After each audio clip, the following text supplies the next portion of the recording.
ஐயா வணக்கம். வணக்கம் டிகேவி ராஜாஸ்.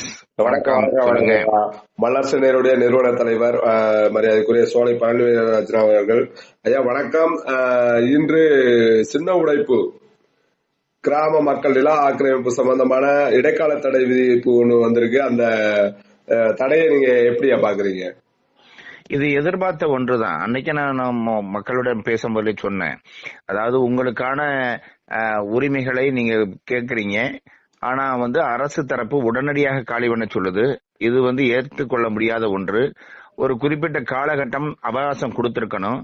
நம்மளுக்கு தனிப்பட்ட முறையில எத்தனை வீடு காலி பண்றாங்களோ அவங்களுக்கு இண்டிவிஜுவலா நோட்டீஸ் சர்வ் பண்ணி இருக்கணும்.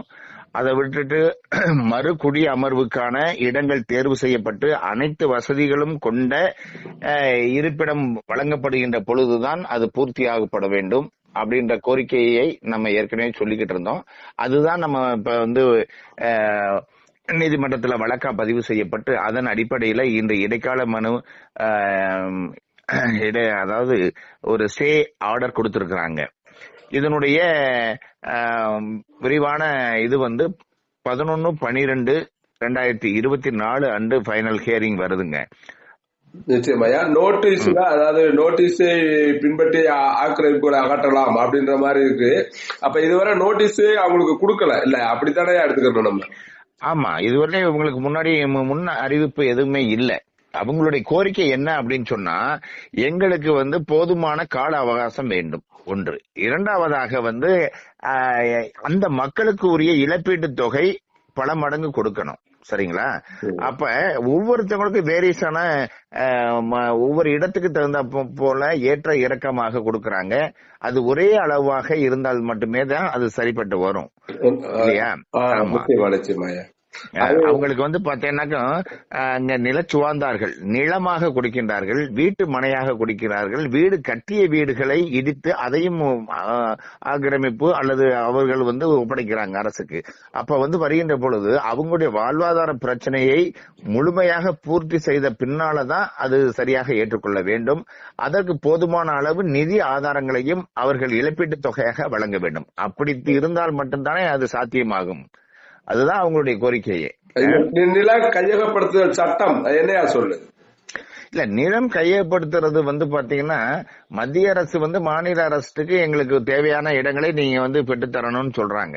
அப்படின்னும் போது அந்த பாதிக்கப்பட்ட மக்களுடைய இடங்கள் எந்த அளவுக்கு எடுக்கிறோமோ அவங்களுக்கு ஒரு எஸ்சி எஸ்டிக்கு எடுக்கிறாங்கன்னு வச்சுங்களேன். இப்ப இந்த தேவேந்திர குல வேளாளர் மக்கள் அட்டவணை சாதிகள்ல இருக்கின்ற பொழுது அவர்களுக்கு 1க்கு 2 மடங்காக பணம் தரணும். அதுபோல ஆமா ஆமா மாற்று இடமும் வழங்கப்பட வேண்டும். சரிங்களா?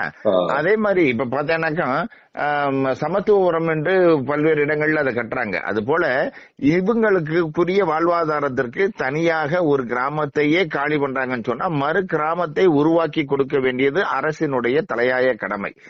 காலி பண்ற நேரத்துல அவங்க எங்க போய் குடி அமர்வாங்க? வாய்ப்பே இல்லை.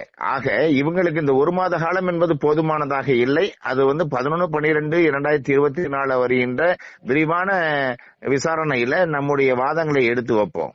சோ அப்படின்ற பட்சத்துல குறைந்தது நம்மளுக்கு 1 வருடம் அல்லது 2 வருட காலம் அவகாசம் வேண்டும். அதுவும் அரசே வீடை கட்டி கொடுத்தால் மட்டுமே அது சாத்தியமாகும் என்பதுதான் எங்களுடைய நிலைப்பாடு. இந்த இடைப்பட்ட நாட்களுக்குள்ள எந்த மாதிரியான முடிவுகள் எடுக்கப்படும்? இல்ல, முடிவு என்பது நம்ம ஒத்த முடிவு தான். நான் ஏற்கனவே சொன்னோம்ல, இந்த கோரிக்கையில வலியுறுத்தி நாங்க பண்றோம். நாம கேக்குறது கிராம மக்களோட முடிவு எப்படியா? இல்ல, முடிவு என்பது அவங்க அரசு என்ன சொல்லுதோ அந்த முடிவை ஏத்துக்கிறாங்க, இல்லைன்னு மறுக்கல. அந்த ஏத்துக்கிற இது நம்மளுக்கு போதுமானதாக இல்லை என்பதுதான் அவங்களுடைய கோரிக்கை. நாங்க அரசுக்கு முரண்பட்டு நாங்க செய்யல. நாங்க காலி பண்ணி கொடுக்கிறோம். எங்களுக்கு வாழ்வாதார பிரச்சனைக்கு போதுமான இட வசதியும் வீட்டு வசதியும், தங்குவதற்கு பள்ளி செல்கின்ற குழந்தைகளுக்கு பாதுகாப்பு, 2வது எங்களுக்கு உண்டிய போதுமான இழப்பீட்டு தொகை, இதெல்லாம் வேணும்ன்றதான் கேட்கிறாங்க. ஆகவே அதை அவங்க செஞ்சு கொடுக்கறது தான் அரசினுடைய கடமை. நிச்சயமா நிச்சயமா. நன்றி, தொடர்புக்கு நன்றி. மகிழ்ச்சிங்க. வணக்கங்க. நன்றி.